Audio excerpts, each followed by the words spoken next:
Hürmetli millettaşlar, gazizdin kardeşlerimiz, kadirli mümin Müslümanlar, Allah Rabbimiz ushbu mübarek bulgan cuma saatlerimizni hayırlı, bereketli haminde, elbette indi Allah karşında her bir adım sayın izgi amellerini yazıp, hata kemçiliklerini gafu eylep, tileklerge ham maksatlarga iya bulup, dualarını kabul kılıp, Allah Rabbimiz her barcamızga da tevfik, hidayet, hayırlı istikamatlı dürüst yollarını birip, ailelerge ilfet, mehabet, bağlarga tevfik, hidayet, nimet haminde Allah Teala kuşkan emirlerge buysunup, tıygan amellerden tıyılıp barcamızga da Allah Rabbimizin rahmeti, nimeti hem bereketi bulsun. Barağızını da yerde meşitine biz kururga bik şad. Esselamu aleyküm ve rahmetullahi ve berekatuhu.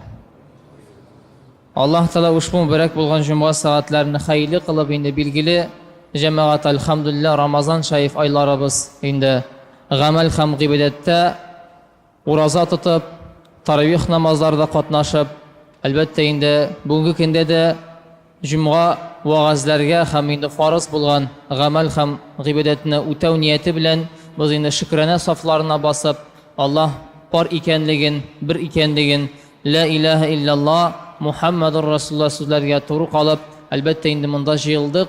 Ham endi bizning jamoat bilgili, har barchamiz bilamiz, mu'min musulmon kishisi ul adabiy yog'dan da, ham endi buyrakda axloq yog'idan da har vaqt endi qorilar bizga mu'min musulmonlar bo'laroq ham endi masjidga yuri ekan bu, tubatay kiyi ekan bu, ul namoz o'qiy ekan, ham har vaqt biz endi jamoat mana ko'rkam dinimizni, İslam dinimizni bilgili sözlerde hem amellerde ko'rsatamiz. Yana bizning halal bilan haramdan mu'min bulmagan kishinin ayırmasın Allah Teala bizga har vaqt Qur'oni Karimda ko'rsata.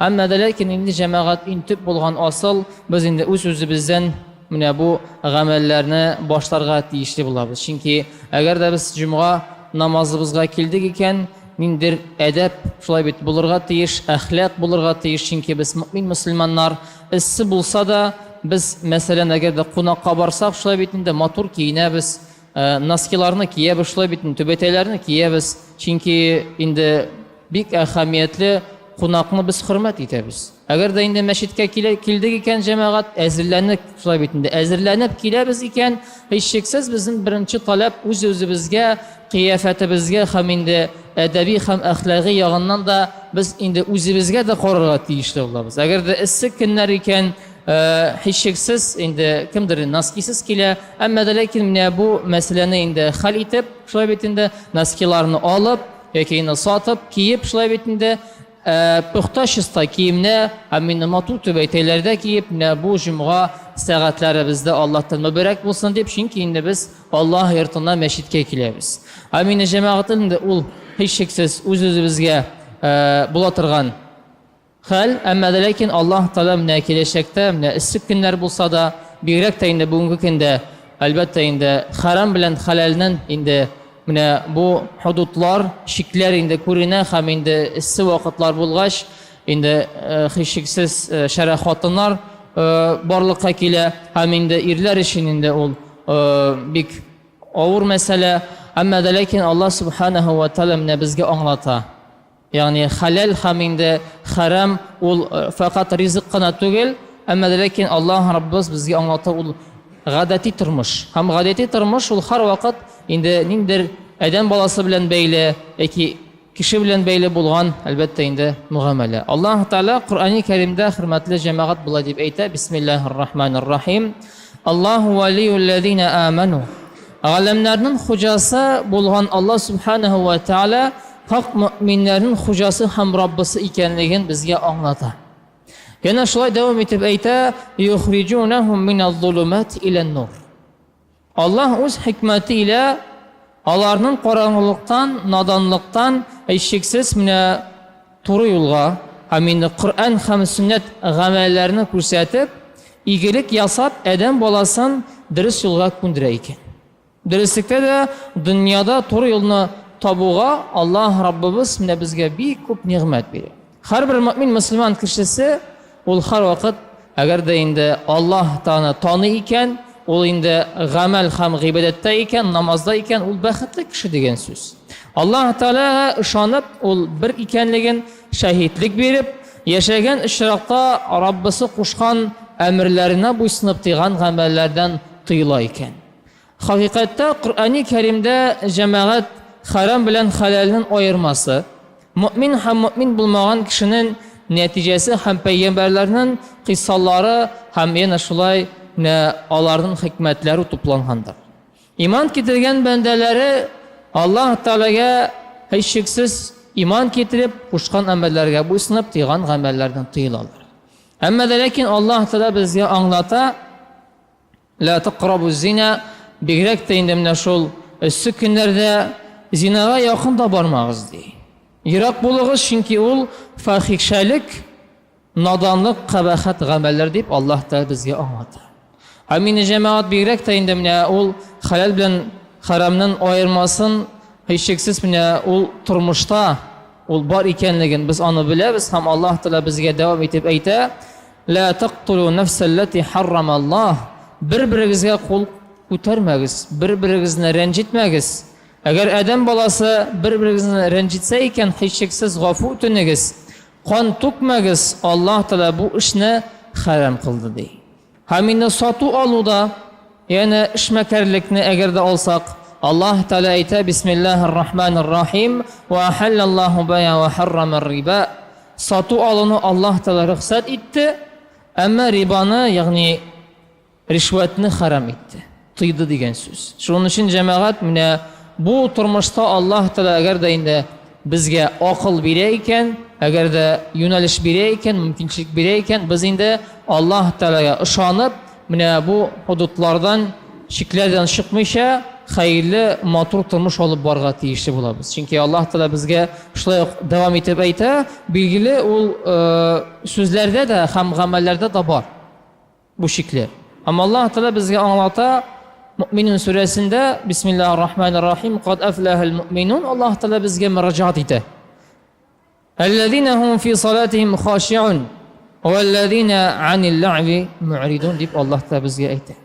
Тахqiq хак мөъминнәр ди газаптан кутылып мәңгелек сәгадәтенә ирешерләр ди.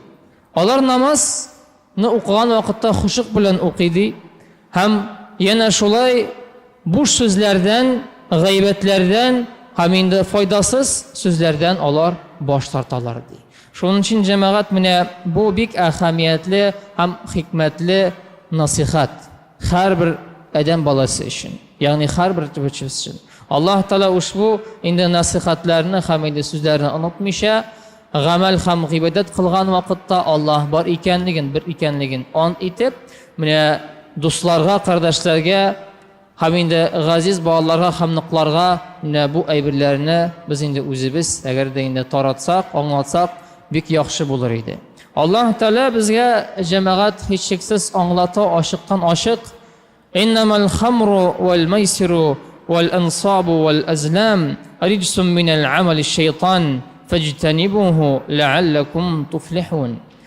Исертә торган ишемлекләрне һәм яна шулай отыш уйнарны һәм инде менә бу гамәлләрне кылган әмдән баласы, гайбәт сату, Аллаһ Тәгаләгә ул һичшиксез начар гамәл. Һәм инде Аллаһ каршында бу гамәл һичшиксез яхшы гамәл түгел. Әмма дә ләкин адәм баласы менә бу гамәлләрдән ул һәр вакыт ярак булырга тиеш. Һәм инде буш сүзләрдән, гайбәтләрдән, һәм инде отыш уйнаудан, һәм инде шулай ук харам ишүдән, харам ашаудан Аллаһ Раббыбыз һәр барчабызны ярак итсен. Һәм инде шайтанның вәсвәсенә иярмичә, Аллаһ бар икәнлеген, бер икәнлеген ант итеп, анарга ялварып, дуа кылып яшәргә Аллаһ Тәгалә насыйп итсен. Чөнки инде менә бүгенге көндә без беләбез, Расул Әкрәм саллаллаһу алейхи ва саллям үзенең хадис шәрифендә әйтә: "Бер мусафир кеше ди, кулларны күтәреп Аллаһ Тәгаләгә сорый икән: "Я Раббым, миңа хәерле бәрәкәтләр, хәерле ризыклар, киемнәр бир". Әмма дә ләкин Расулыбыз әйтә: "Мен ястаҗабу лаху", анарга Аллаһ Тәгалә җавап кайтарам. Әлбәттә юк, чөнки аның гамәлләре ди, аның эшләре бөтенесе харам.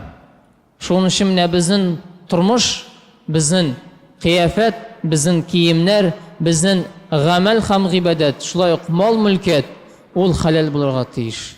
Һәм инде җәмәгать, Аллаһ Раббыбыз ушбу тормышта инде харам гамәлләрдән ерак булып, халал гамәл белән һәм инде изгелек белән яшәргә Аллаһ Тәала барчабызга да насыйп итсен. Һәм инде бер-беребезне хөрмәтләп, бер-беребезне әлбәттә инде бу тормышта дустым, кардәшем шулай икән, бу әйберне шулай эшләргә кирәк икәнлеген аңлатып, ишетеп, хөрмәт итеп яшәргә Аллаһ Тәала насыйп ва миясәр кылсын. Һәм инде Аллаһ Тәала ушбу мөбарәк булган җомга сәгатьләребезне хәйрле кылсын. Вассаламу алейкум ва рахматуллаһи ва баракатуһ. Вассами'у дуа.